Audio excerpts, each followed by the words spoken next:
इकरा हसन के वंदे मातरम पर दिए गए भाषण के दौरान सत्ताधारियों की भाषण पर हुआ जमकर हंगामा। सपा सांसद ने शालीनता से सिर पर दुपट्टा लेकर मोदी की आर्मी को ऐसा जवाब दिया कि सब सन्न रह गए। इकरा हसन बोल रही थी और सत्ताधारियों के दागे खोल रही थी। स्पीकर भी मौन होकर सुन रहे थे और सपा के तमाम दिग्गज सांसद टेबल बजा बजा कर इकरा हसन को शाबाशी दे रहे थे। एक बार फिर कैराना की सांसद ने संसद में तहलका मचा दिया। अखिलेश यादव हो या डिंपल यादव, धर्मेंद्र यादव हो या फिर आनंद भदौरिया, सबने इकरा हसन के भाषण की जमकर तारीफ की। किसी ने कहा भाई मौज कर दी, तो किसी ने कहा सत्ताधारियों के इससे बेहतर जवाब कोई और दे ही नहीं सकता था। मैं सत्ता पक्ष से सवाल करना चाहूंगी, बोलने दीजिए। मैं सत्ता अपने जज्बात को मैं आलमा इकबाल साहब के तराना-ए-हिंद के साथ इस सदन में रखना चाहती हूँ कि सारे जहां से अच्छा हिंदुस्तान हमारा, हम बुलबुले हैं इसके, ये गुलसिता हमारा, मजहब नहीं सिखाता आपस में बैर रखना, हिंदी है हम, वतन है हिंदुस्तान हमारा। समाजवादी पार्टी की कैराना से सांसद इकरा हसन सदन में जब जब खड़े होकर किसी भी मुद्दे पर बोलती हैं तो सोशल मीडिया पर वायरल हो जाती हैं। शालीनता के साथ इकरा हसन सत्ताधारियों के सामने ऐसे सवाल खड़े करती हैं कि सत्ताधारियों की सिट्टी पिट्टी गुम हो जाती है। अब मौका था वंदे मातरम पर बोलने का। 150 साल पूरे हो चुके हैं वंदे मातरम को लेकर, तो ऐसे में इकरा हसन बोलने के लिए खड़ी हुई। बड़ी ही शालीनता के साथ अपने चिर परिचित अंदाज में हल्की सी मुस्कुराहट के साथ इकरा हसन ने बोलना शुरू किया तो सत्ताधारियों ने शोर मचाना भी शुरू कर दिया। और जब सत्ताधारी पार्टी के सांसदों ने शोर मचाया तो इकरा हसन ने बड़ी ही शालीनता के साथ कहा कि जरा बोलने तो दीजिए। इसके बाद इकरा हसन ने स्वर्गीय पूर्व प्रधानमंत्री अटल बिहारी वाजपेयी का भी जिक्र किया और कहा कि वो हमेशा अपने राजधर्म का पालन करते थे, वो कभी भी किसी भी तरीके की सांप्रदायिक बात नहीं करते थे। इसके बाद इकरा हसन ने वंदे मातरम पर ऐसी ऐसी बातें कही कि सत्ताधारी पार्टी के खेमे में सन्नाटा छा गया, लेकिन समाजवादी पार्टी के खेमे में एक जोश भर गया। चाहे अखिलेश यादव हो, चाहे डिंपल यादव हो, चाहे धर्मेंद्र यादव हो या फिर प्रिया सरोज हो या फिर अन्य पार्टी के सांसद, सभी इकरा हसन बोल रही थी और टेबल बजा बजा कर उनका हौसला बढ़ा रहे थे। इकरा हसन ने वंदे मातरम पर बोलते हुए क्या कुछ कहा, आप भी सुनिए। धन्यवाद अध्यक्ष महोदया। आज हमारे राष्ट्रगीत के 150 वर्ष पूरे होने पर हो रही महत्वपूर्ण चर्चा में गर्व के साथ एक भारतीय होने के नाते मैं अपने विचार रखना चाहती हूँ। सदन में इतिहास को तोड़ मरोड़ कर पेश करके फिर से मुस्लिम तुष्टीकरण के नाम पर भारतीय मुसलमानों को कटघरे में खड़े करने की कोशिश की जा रही है, लेकिन मैं सदन में बताना चाहूँगी कि हम भारतीय मुसलमान जिन्ना के आह्वान को ठुकराकर अपने इस प्यारे वतन की मिट्टी के साथ मजबूती से जुड़े रहे।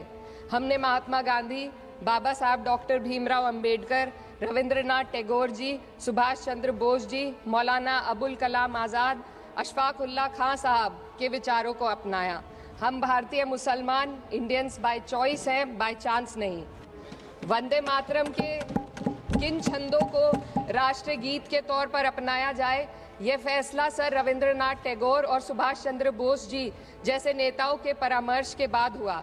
क्या अब हम उन महान नायकों की समझ पर प्रश्न चिन्ह उठाएंगे, उन्हें देश को बांटने वाला और तुष्टीकरण करने वाला कहने का पाप करेंगे? उन महान हस्तियों ने वंदे मातरम के उन छंदों को अपनाया जिन्होंने देश के हर वर्ग, हर धर्म के मानने वालों को एक सूत्र में पिरोने का काम किया। और मैं एक घटना आप लोगों के सामने रखना चाहती हूँ। वर्ष 1998 में उत्तर प्रदेश सरकार के मंत्री रविंदर शुक्ला जी ने स्कूलों में राष्ट्रगीत को गाना अनिवार्य कर दिया था, लेकिन तब के तत्कालीन प्रधानमंत्री अटल बिहारी वाजपेयी जी ने, जो उस समय लखनऊ के दौरे पर थे, उत्तर प्रदेश सरकार के इस फैसले पर नाराजगी जताई और यूपी सरकार ने राष्ट्रगीत को अनिवार्य करने वाले मंत्री को बर्खास्त कर दिया था। अब मैं सत्ता पक्ष से सवाल करना चाहूंगी,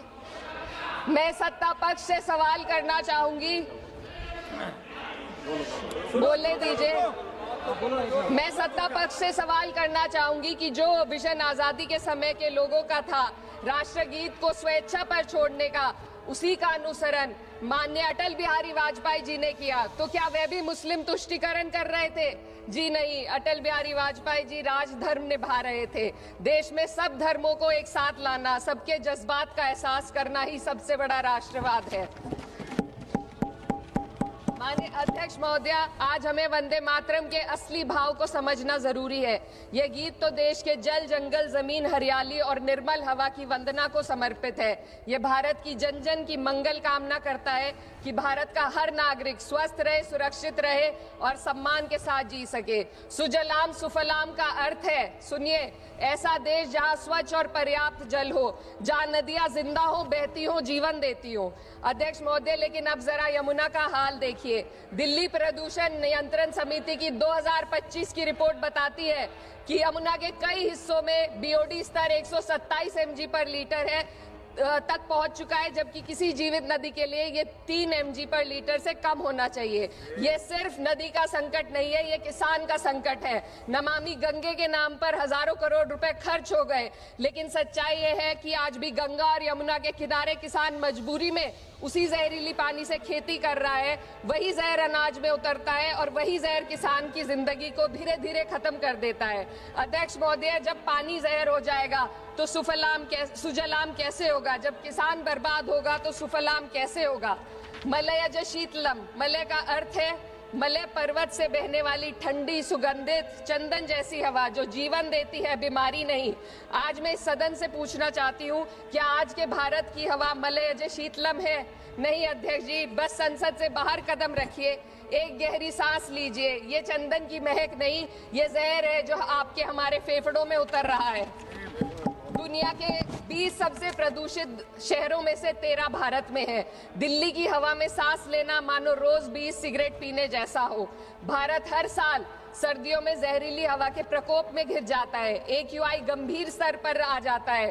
ठंडी हवा का सपना अब गैस चेंबर की हकीकत बन चुका है। हम वो देश हैं जहां सरकार प्रकृति पर बने गीत का मान मर्दन तो करती है, पर उसी प्रकृति, जंगल, हवा, पेड़ को बचाने वाले कानूनों को धीरे धीरे खुद ही खत्म कर रही है। ये है आज के हमारे मलयज शीतलम की अफसोसजनक सच्चाई। अगर हम हवा को साफ नहीं कर पाए तो न सुजलाम बचेगा न सुफलाम बचेगा। माननीय अध्यक्ष महोदया, सस्य श्यामलम का अर्थ है ऐसा देश जहां उपजाऊ जमीन हो, जहां खेत फसल से भरे हो और किसान कर्ज और निराशा में न डूबा हो। आज किसान सिर्फ मौसम से नहीं लड़ रहा, वह प्रदूषण, नीतियों की बेरुखी और सिस्टम की नाइंसाफी से लड़ रहा है। एक तरफ कॉरपोरेट के लोन माफ होते हैं, दूसरी तरफ किसान को उसकी वाजिब MSP भी नहीं मिल पाती है। आप ग्लोबल सुपर पावर बनने की बात करते हैं, लेकिन हमारी पर कैपिटा इनकम दुनिया में 136वें नंबर पर है।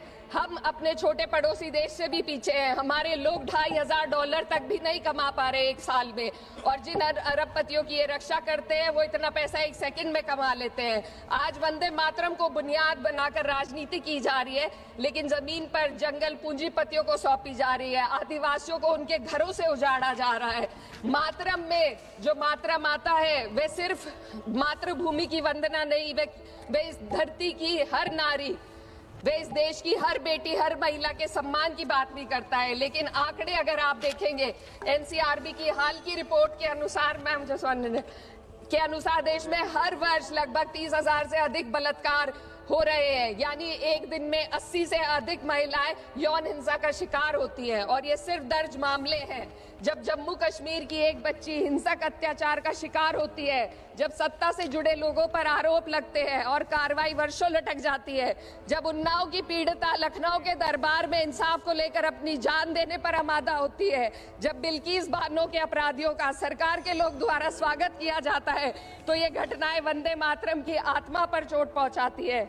मैं अध्यक्ष महोदया बस यही कहना चाहती हूँ अपनी बात को अंत में रखते हुए कि वंदे मातरम सिर्फ अतीत की ललकार नहीं, ये वर्तमान की जिम्मेदारी है। ये आत्मा मंथन की घड़ी है। यही समय है कि हम वंदे मातरम को सिर्फ नारा नहीं, नीति और जिम्मेदारी बनाएं।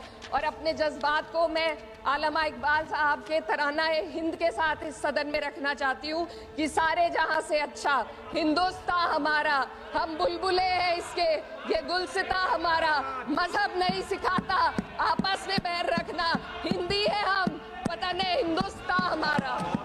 तो सुन लिया आपने, इकरा हसन का यह भाषण अब सोशल मीडिया पर वायरल हो रहा है और जैसे जैसे जो भी इस भाषण को सुनता है वो इकरा हसन की तारीफ करता है। हर किसी का यही कहना है कि ये इकलौती ऐसी सांसद हैं जो सदन में अपने विरोधियों को भी ऐसे मुस्कुराकर जवाब देती हैं कि विरोधियों को समझ नहीं आता कि इनके सवालों का जवाब क्या दिया जाए। खासकर सत्ताधारी पार्टी के सांसद और मंत्री इकरा हसन के सवालों को सुनने के बाद बगले झांकने लगते हैं। समाजवादी पार्टी में इस बार ऐसे ऐसे सांसद चुनकर आए हैं जिनकी भाषा इतनी तीखी है और इतनी शालीन भी है कि सत्ताधारी पार्टी के नेता समझ ही नहीं पाते कि उनकी आलोचना हो रही है या उनकी तारीफ की जा रही है। और उन्हीं तमाम सांसदों में से एक हैं कैराना से सांसद इकरा हसन, जिनका हर तरफ जलवा दिखाई देता है। संसद से सड़क तक इकरा हसन अपनी पार्टी के पक्ष को रखती हैं, लोगों से जुड़े मुद्दों पर आवाज उठाती हैं और सवाल भी करती हैं और उनके सवाल वाजिब होते हैं जो हर तरफ उन्हें वायरल करने के लिए